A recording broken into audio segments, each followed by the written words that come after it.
Welcome to the Messy Middle. It's your favorite podcast that covers the worlds of law, technology, the world of work, politics, with some fun and pop culture mixed in. That's right, fun and pop culture mixed in.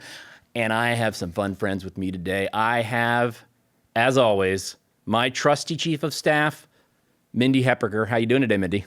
Pretty good, Blake. Yeah? Were you whispering? Maybe.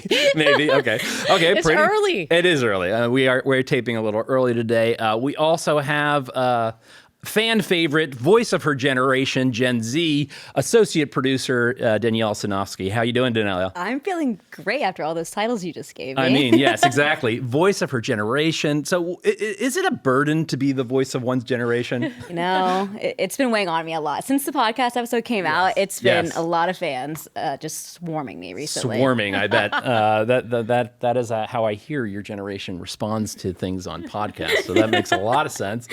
We got a great episode today in the grab bag. We've got associate producer Daniela here. She's got a brand new segment. Remember, the grab bag, that's the part where we dig in the fun and pop culture part of the pod today. A new segment for you guys. LinkedIn or lyrics. That's right. Daniela is going to be pitching it later, but she's going to give us little phrases, and we're going to have to guess whether or not it is from a LinkedIn post or from a lyric. You ready? You ready to run this? I am so excited for this. Okay, this is good. She's geeked for the pod on this one. And we've got a terrific guest today. Senator Ben Ray Luján from New Mexico. Somebody who comes from a small rural town in New Mexico. Someone who's been interested in serving those communities, how technology intersects with those communities. Somebody who's deeply invested in his own family. And somebody who has he's got a Facebook video that I'm kind of obsessed with, of him sort of dancing and singing with his mom, that we're going to ask him about. So with that, as a little background, I'm going to ask you guys, what is your go-to dance move? Do you know how you're at those parties and everyone forms a circle and Yes. people are supposed to go in and do they push you you jump into in? the Do you middle? jump in? No, Yeah, I no, never never- jump in, yeah, but I okay. wish I had a go-to dance move. If you had a go-to So I could dance do move, that. what would it be? Would it be like the So- worm? Did you ever do any breakdancing in the 80s?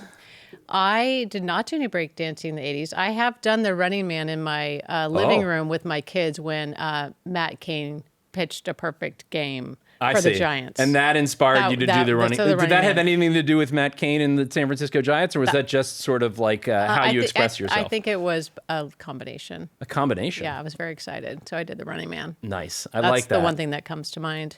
It's a full body move too, which is good. It really is. Yeah, it's very enthusiastic. Are you an enthusiastic dancer, Daniela? I'm too enthusiastic, I think. Too enthusiastic. Like, I'm a great wedding guest because I will leave the dance floor as, the lights come on. So Yes. I'm always dancing. I think one of my go-to moves is the Dougie. The Dougie. very What is big- the Oh, yeah, Dougie? Describe it for our listeners, please. Okay, so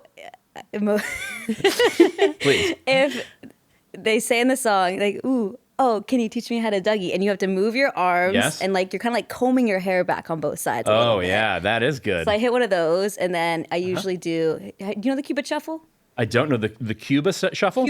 Cupid shuffle. To the right, to the right, And to the left, to the Mindy left. knows this. Okay, is this? We You know this. Yes. I know it. Okay, Yes. all right. So yes, of course I know it. That's I'm one of my- amazing at that. I love move. that song. What Yeah. about you, Blake? What's your go-to dance move? That's a good question. Definitely a bit of I've done the sprinkler. I like a sprinkler move, okay. across there. And growing up as a kid, me and a friend of mine from high school, we created our own dance move at the time. wow. Yeah, exactly. We called it the Miami Vice. Oh. So we would, Wow. it was because we were kind of inspired by the sprinkler. We'd start with the sprinkler, and then we'd like slap our hand and go around, and then we'd do finger guns high and low in a pose. Wow. But this worked because when you had the dance floor clear and we get out in the center, and then we would go do the Miami Vice. Oh. Yes, I think the goal was, again, there's a phrase in the world called like peacocking.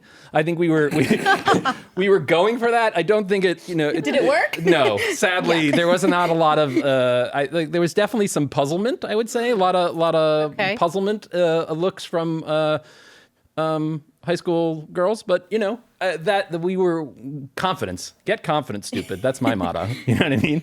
So that was how I did it. So funny. Yeah. Now it's making me remember that I have been known to do Axl Rose "Sweet Child of Mine" dance moves. The back and forth slide. Yes. Oh, I want to see that. Do you do the headband That too? way, if you think about back to the 80s, yeah. I do think about back to the 80s all the time. So that might be one of my dance moves. That's right. It's well before your I was time, going to say, Daniela. in one ear, not the other. So, Yeah, exactly. Yeah, you have no idea what we're talking No. about. Somebody else we're going to talk to about dance moves in an amazing transition, because that's what I do. Senator Ben Ray Luján. Senator Luján, a senator from New Mexico, somebody who, again, lives in a messy middle world of his own. Like somebody who's dedicated to family, somebody who is dedicated to rural communities, but also somebody who's been a leader on technology when it comes to broadband issues, regulating the FCC. How does technology touch people's lives, whether it's in their living room, whether it's on a Facebook video with their dancing with their mother. He's somebody who understands how these things all kind of overlap with him, with each other, and how we're going to live together in this crazy world that we do. I think he's going to be a super interesting guest for you guys, and we're going to go to him right now. All right, Senator Luján, Ben Ray, welcome to the Messy Middle. It's fantastic to have you. So glad to see you again.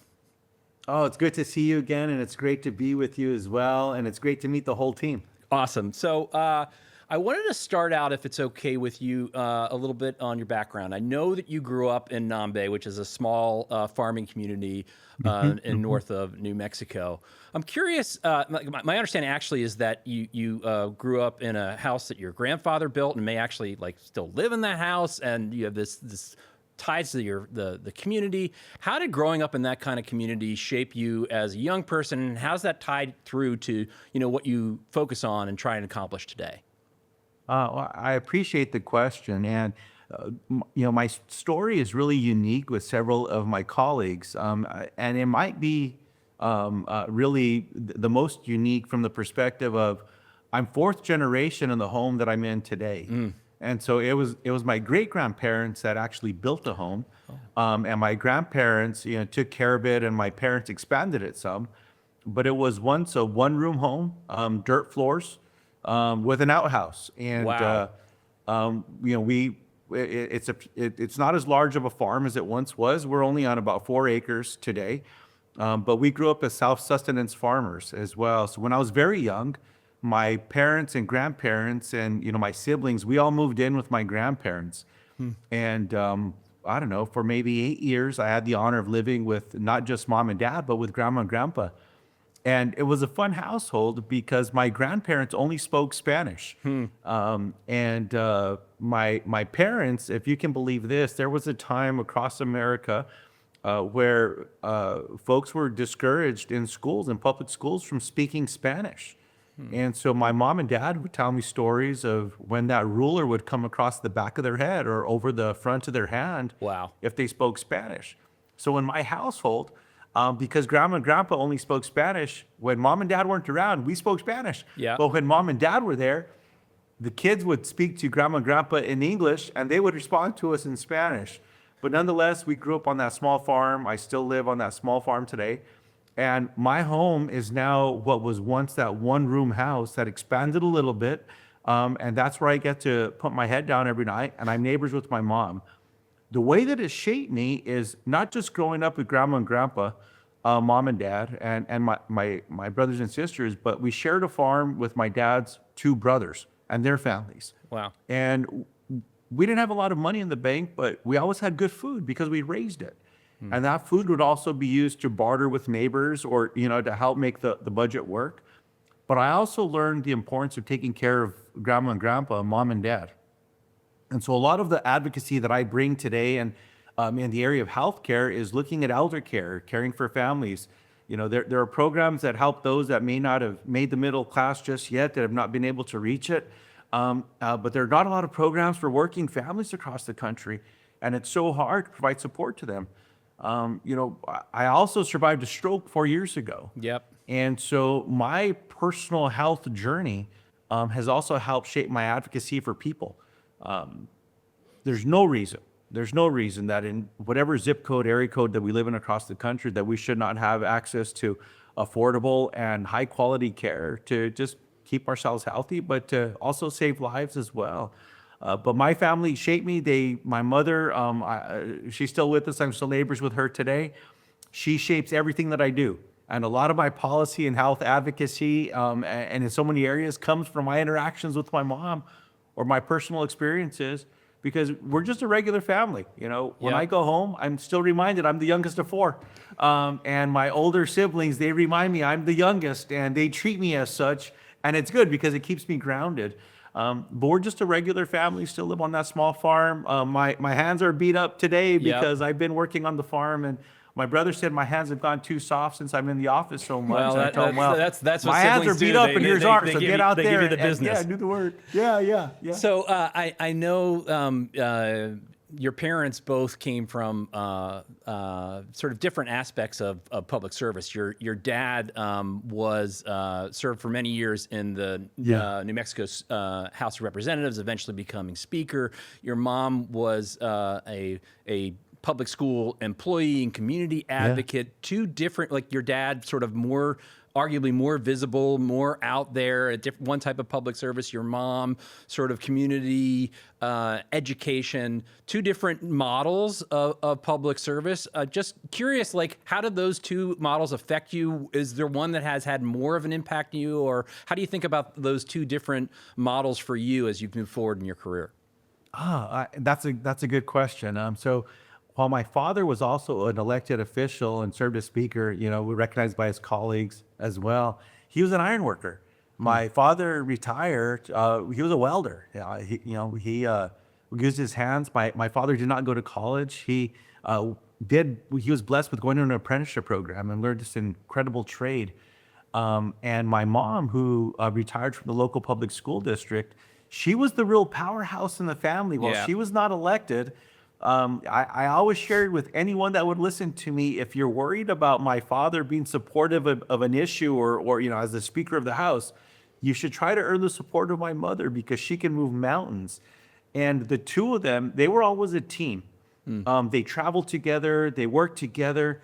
When we had family dinners or there was a big family conversation that had to take place, my mother sat at the head of the table, not dad. It was mom.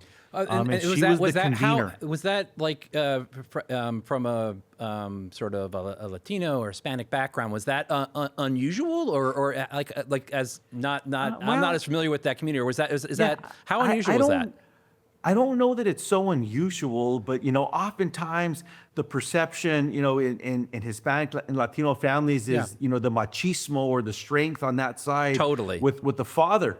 My mom was the powerhouse. Interesting. And, at least for my friends, it was always the mother, the mom in the family, the maternal power that I always saw. And that, that's how I was born and raised. But the two of them shaped me. They were so generous.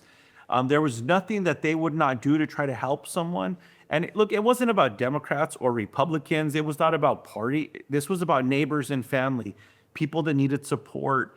And that's how mom and dad treated everyone. And the one thing that I'll also say about mom and dad that has helped me now in the Senate and in these various roles, they treated everyone with respect and dignity. And my mom and dad saw people and they recognized people. They wouldn't ignore people. They wouldn't just walk over someone that maybe they ran into that needed help. They would sit down and talk to them and chat with them. And that has really shaped me in my life. That's great.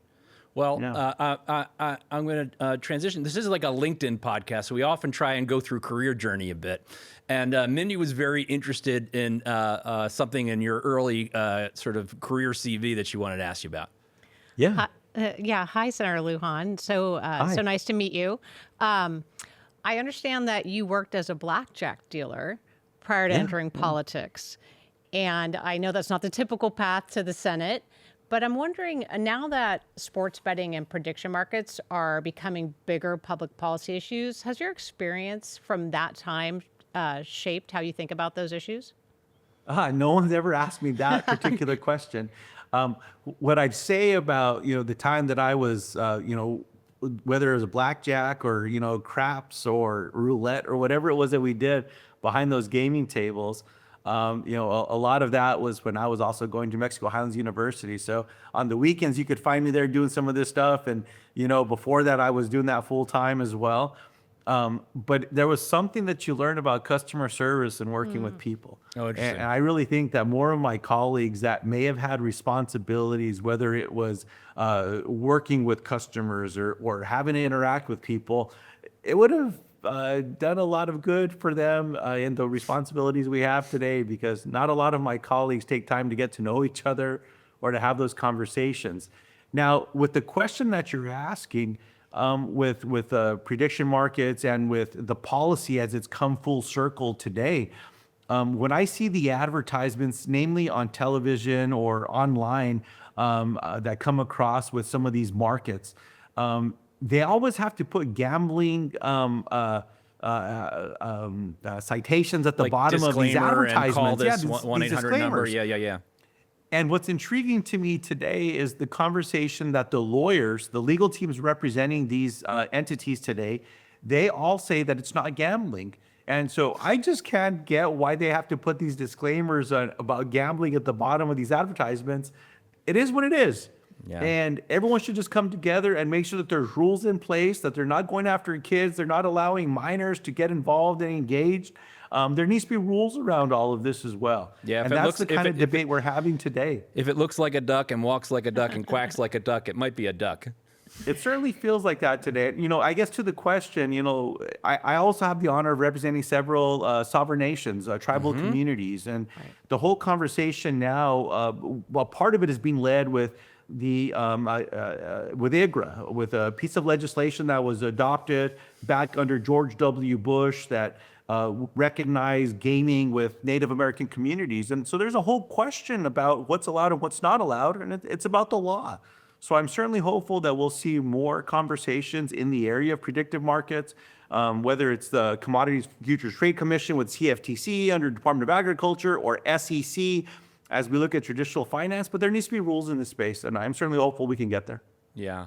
So moving along your career journey, something else, your interesting first foray into politics is not the most well, I don't know if it's normal. At the Messy Middle, we like people who've served on the regulatory commissions.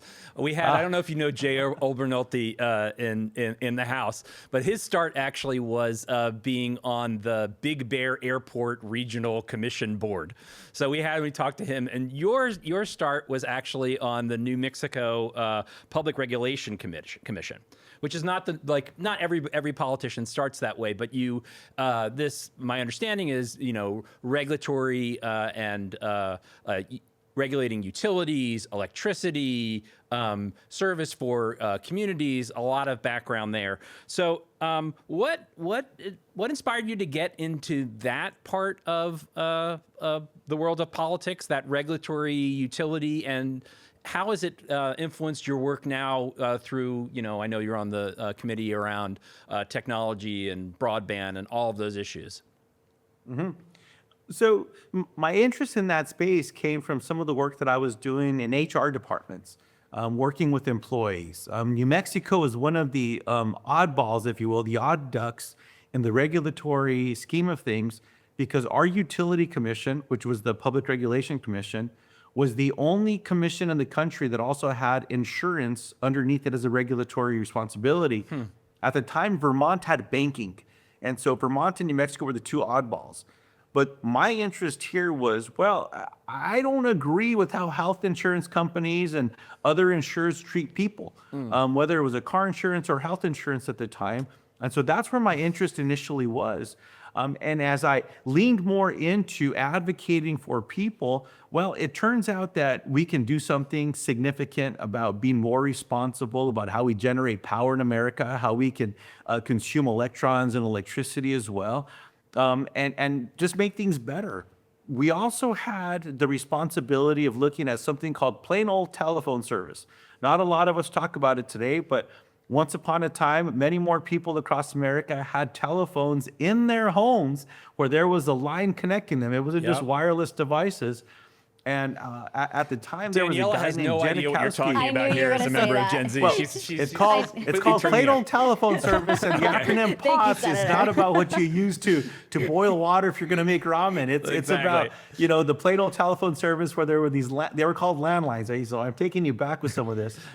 But at the time, under George W. Bush, there was a chairman of the Federal Communication Commission, Janikowski, and he said that they were going to change the way they were going to regulate telephone service. There was this new thing called the internet that was building across the country, and there was data and there was voice service. So he took them apart. What remained with state utility commissions was around how customers were being impacted with plain old telephone service as well. And at the time, there was conversations about cable television. Now, this was at a time where there was these little boxes that were connected with a hard wire to your television, and you would press on these devices to change the channels. We also had oversight in that space. And at the time, it was getting expensive. Consumers were being mistreated, things of that nature. So I drilled in, not just with investor-owned utilities, looking at changing the way we generated power from conventional fossil fuel sources to requiring the utilities to do more things with something called concentrated solar or wind power, or something we call distribution generation, which was putting solar on people's homes, things of that nature. And that was really the beginning of this transformation that we saw in the country from a policy perspective. So the work that I did as a regulator, it was very structured. It was fact-oriented in that cases had to be built in order to make decisions. Come to the United States Senate today, you bring your facts, I bring mine, and we're going to fight over them, and no one's going to get along, as opposed to coming to a place where we can stipulate to the facts and have a conversation about policy and using common sense to get to a better place. So for my colleague, also Senator Kramer, he was also a former utility commissioner. Oh, I didn't know that. I From think that South it's- Dakota or North Dakota? From South Dakota, yeah. I mean, it's an incredible responsibility that we've had. And I think if Congress would operate more in a structure where we could actually develop cases, bring in witnesses, and use these hearings where we talk about the facts and then have a conversation about how we improve everything across the country with the way it impacts people, we'd be better off. So I learned so much, and I appreciated my time doing that important work. And I still respect there's a group called the National Association of Regulatory Commissioners across the country, NARUC. These are all the public utility commissioners from across the country that do incredible work that affect our lives every day, and they do incredible work. It's great. I do find that folks that come from that sort of commission regulatory background, are very grounded in the facts, and they're sort of thinking about the policy first often, which is fantastic and not always the case. One interesting thing. So eventually you become a representative. You move to the House of Representatives, and as part of that, one of the things you do is you move into leadership on the Democratic side. So you're both doing these across the aisle, working on policy, but then you're also in a leadership position to basically elect more Democrats and help flip the House in 2018. So, why did you decide to put a bunch of your energy into that part of politics, which is, again, really recruiting and bringing in building your, the D team to win in 18 and beyond? Well, one, it's an honor to earn support from your colleagues who you get to work with every day, and that they entrust you with more responsibility and to build coalitions to get things done. Fast forward to 2017, 2018, we're in the first midterm of President Trump's first term. And this is at a time where Republicans controlled all three arms, if you will, from the legislative branch to the executive. So Senate, House, executive. And we saw some of the concerns, devastation, people getting pushed around and bullied across the country, including in my state of New Mexico. And so when my colleagues entrusted me with saying, hey, we need you at the helm to go and form a team to recruit candidates to build a governing coalition that will restore checks and balances in America and make things better, let's get after it. And I worked with my colleagues. We recruited candidates from across the country. There's a gentleman who's now lieutenant governor out in Washington State, Denny Heck, who led so many efforts with recruiting candidates and bringing people together. Catherine Clark, who's a member of the U.S. House of Representatives. She is now the whip there. She was instrumental in all of these conversations. Hakeem Jeffries, who is now the leader of the Democrats. Hakeem was leading an effort around communications with how we were talking and connecting with people. And we all worked together.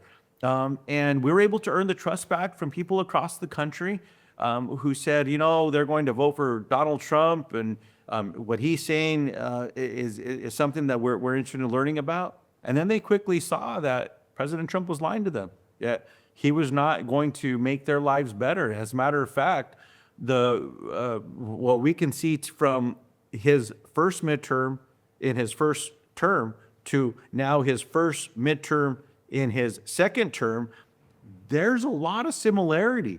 And that's why I'm not surprised that the American people, again, are saying, hey, we're tired of what this president said he was going to do, lying to us, and he's making things worse. And it's gotten worse now than even under his first term. And so, look, we're at an important time in our nation's history, looking at our lives, the conversations we have around the kitchen table, our checkbooks. And the reality is everything is getting more expensive and it's just getting harder to get by day. And so I expect that during what I saw back in 2017 and 2018 electorally, we're going to see that and some going into now in 2026 as well. Well, I'm not going to make any election predictions on the messy middle here, but I am going to ask you a follow-up from a policy perspective on where you sit now. So sitting where you do now in the Senate, you help lead the subcommittee on communications, media, and broadband basically on the Commerce Committee.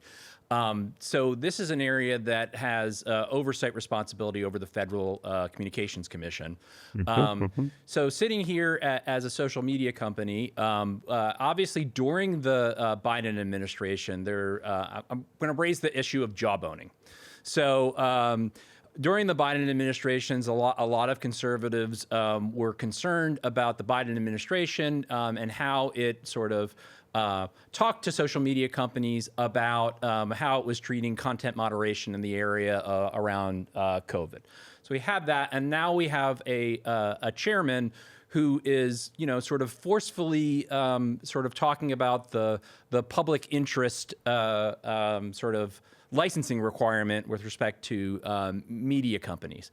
I'm curious, what did you think about how things were in the Biden administration, and your thoughts on how Chairman Carr is setting his priorities as the leader of the FCC?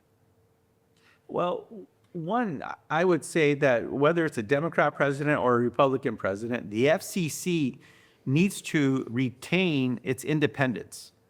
Once you're confirmed and you're in this position, you're entrusted with that oversight responsibility in this case, whether it's with social media companies or broadcast communications in the more traditional sense of what we knew communication wants to be, as well, in ensuring that we're going to protect freedom of speech, that we're going to ensure that people are not out of bounds in those spaces. And the difference from President Biden to now President Trump's second term with the FCC, because the FCC was not operating this way under President Trump's first term as well, under the predecessor to Brendan Carr under President Trump as well. Under President Biden, sadly, we had this horrific health scare across America and around the world with COVID. And the advocacy that I heard coming from President Biden and that I appreciated is he was suggesting to social media companies and to broadcasters, hey, be honest with the American people to keep them safe. Let's make sure we're not telling people to drink bleach. That's one way that you can kill disease in the body and things of that nature, since the president that's there now was suggesting something like that. I guess that's my little plug there. Under President Trump and Brendan Carr, if President Trump watches some show, whether it's a comedian or it's someone that says something that he doesn't like, that he hears about himself, he posts it to a social media thread, and then Brendan Carr goes to work almost independently, to the point that even Ted Cruz, one of the most conservative members of the United States Senate, calls out Brendan Carr and says he's out of bounds in these spaces as well. So I'm very concerned with what I see at the FCC. I will be surprised if Brendan Carr survives another few years under President Trump, from the simple perspective that when Democrats win the majority in one or both chambers, and I believe that will happen after November, Brendan Carr is not going to like coming to Capitol Hill to testify. And I think there'll be another FCC chair that will be over there. And I'm certainly hopeful that they will run the FCC as an independent body doing their job in making sure that the laws of America are going to be adhered and followed, and that we're going to call balls and strikes, simply balls and strikes, as opposed to what Brendan Carr's doing today. Well, unfortunately, we only have so much time with you, Senator. But here on the pod, one of the things that we do is we have a segment also. We bring in some fun and pop culture. So the next segment, we're going to be doing something what we're calling LinkedIn or Lyrics, where Danielle is going to present a line from us, and we're going to have to guess whether or not it's a LinkedIn post or a lyric. But I'm using this as transition because you mentioned your mom earlier. One of the things I'm a little obsessed with is the videos that you do of you dancing and singing with your mom in the kitchen on Facebook that you do. I mean, bring it to LinkedIn too. But yeah, I just kind of love these videos. I think it just shows an amazing side of yourself. And so I wanted to use that as a transition. Like, when you guys do this, is there like a go-to musical genre that you guys vibe on? Like, what is reveal to the Messy Middle listeners? Well, look, it's my mom's favorite music. There's different music that's on based on her taste, and so she likes country music in a two-step. She likes traditional northern New Mexico music, which has a little bit of a Tejano feel, but it's an individual flair all to its own. And then she likes music from the 1950s, so 1950s rock and roll. My late father and my mother were some of the most incredible swing and sock hop dancers you've ever seen, and that's where I picked a lot of that up from as well. So if you see us swinging or two-stepping or dancing to what we call it ranchera, which is northern New Mexico music, it's all based on mom's taste. So yeah, it just depends on what's up. Well, like you said, mom runs things. Mom Runs things. matriarch. But lately we've done some fun stuff where, she was even dancing to some Bad Bunny. So I'm telling you, like, her taste has not stopped growing. Like, she's doing fun stuff. Yeah, I love it. Well, it's been such a pleasure having you on, Senator. Thank you so much for making the time. And we really appreciate it. Thank you all so much. Thanks for what you're doing. And to everyone out there that is a member of the LinkedIn family, congratulations, because I know there's a lot of job opportunities out there that you have already created, that you're hiring with others as well, and that you're creating space for yourself. So thanks for what you're doing and appreciate what you've created.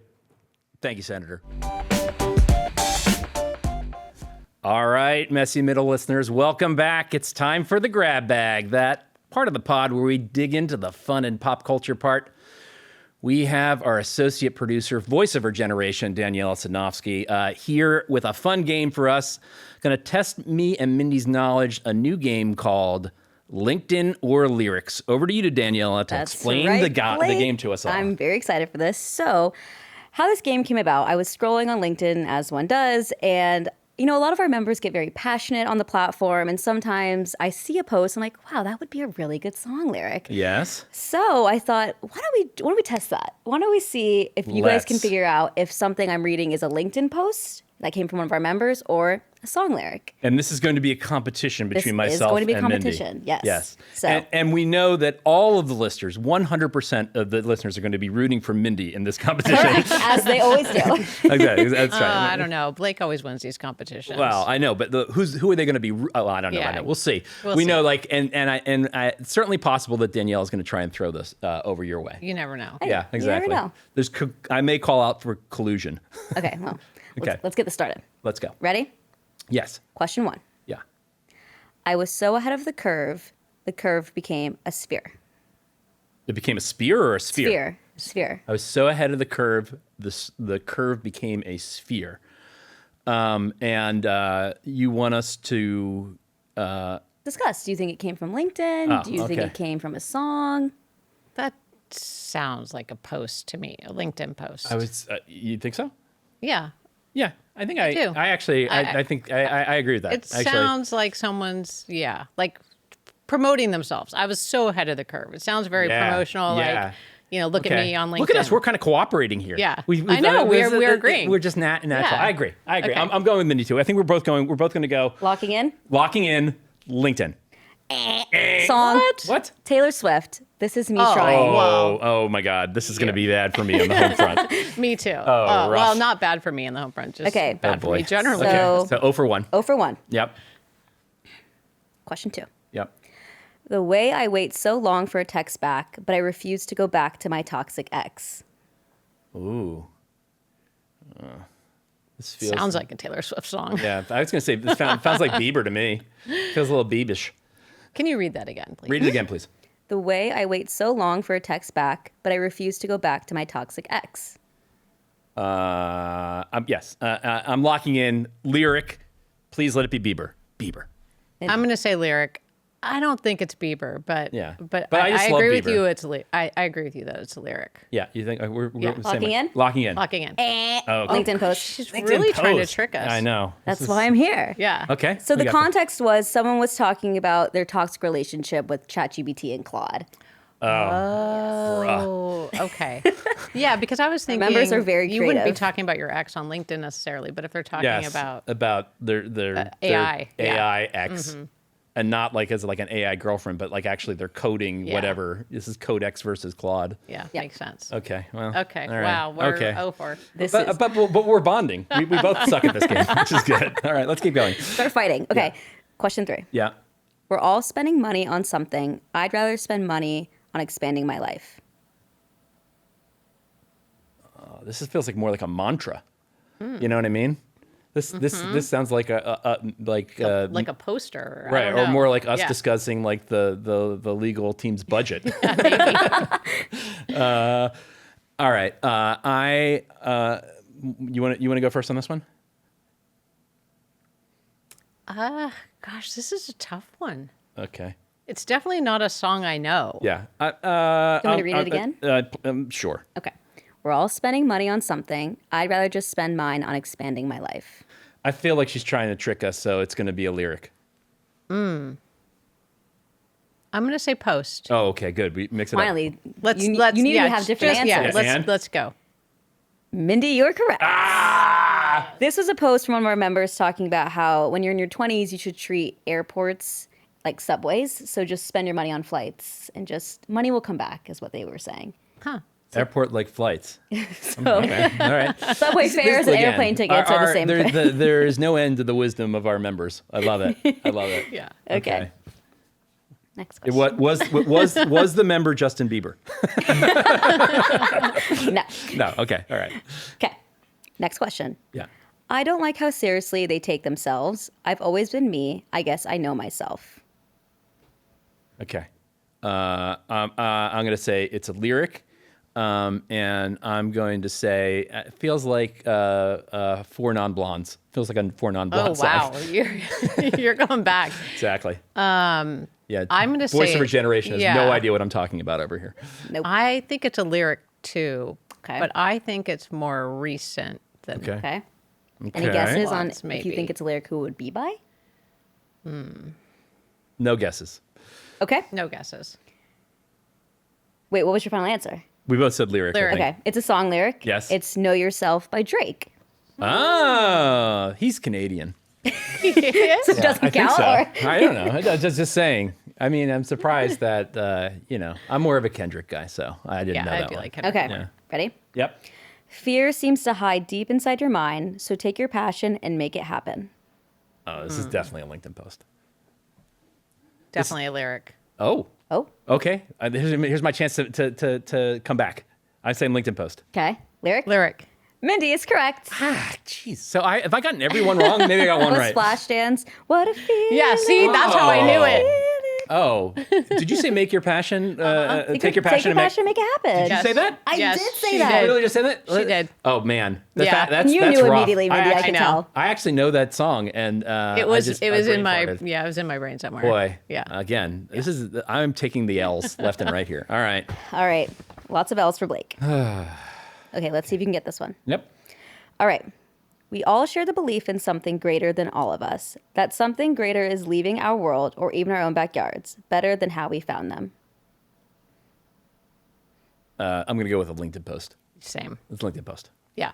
Ding, ding, ding, ding. All right. Correct. Right. Yeah, you're pretty good at this. That was good. I don't know. We were over for the first I know, two. but then you came back. Yeah. That was about someone attending Time 100 Magazine's gala in New York City and reflecting on their time at the gala. Yeah, Yeah, as they good. do. All right. As they do. Yeah.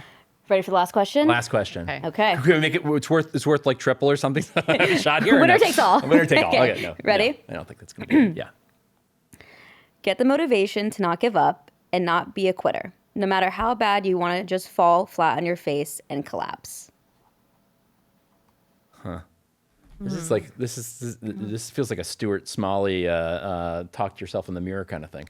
I know, and I can't tell if she's trying to trick us. I feel like she's trying to trick I us. feel like, yeah. So you pick first, and then I'm going to pick the opposite. I'm- It's my only chance. Winner takes all. Think hard. She wants us to think it's a post. I think she wants but us to it's think really it's a lyric. You think it's a lyric? Yeah. I'm going to go post. Okay. What do you think? Lyric. Correct, Mindy. Again, it's Till I Collapse by Eminem. All right. Well, look. right. You know what? I mean, Drake, Eminem, those were challenging. Taylor Swift. Were they? Taylor Swift? I mean, it wasn't Green Day. Yeah, it wasn't Green Day. That I wouldn't do that to you, hurt. Mindy. I mean, Don't worry. Again. Look, here on the messy middle, we give the people what they want. And what did they want? They wanted Mindy to win this, and Mindy stepped up and crushed it, and I fell flat on my face. But thank you, voice of your generation, scouring the LinkedIn posts, Of course. digging in on the lyrics, helping us show our like I guess I should probably say my shocking lack of lyrical knowledge. I thought you were going to be Those a lot were better hard. at this. yeah, Those pure, it was they just hard? pure luck. They were hard. Yeah, Weren't they Yeah. supposed to be hard? though? Except Yeah, for the they were. Flashdance one. That was not the hard. Flashdance one, my Yeah, brain farted. you would have gotten that one if you had heard it again. We're Yeah. moving on. We're dialed in here at the messy middle, and what we say is again, voice of our generation, showing up, linked in our lyrics, bringing the fun and pop culture to the messy middle. Thank you very much. Glad to be here as always. And with that, I'd like to say thank you to our guest today, Senator Ben Ray Luján from New Mexico, and our associate producer, voice of our generation, Daniela Sadnofsky. Thank you for joining us, and we'll see you next time here on the Messy Middle.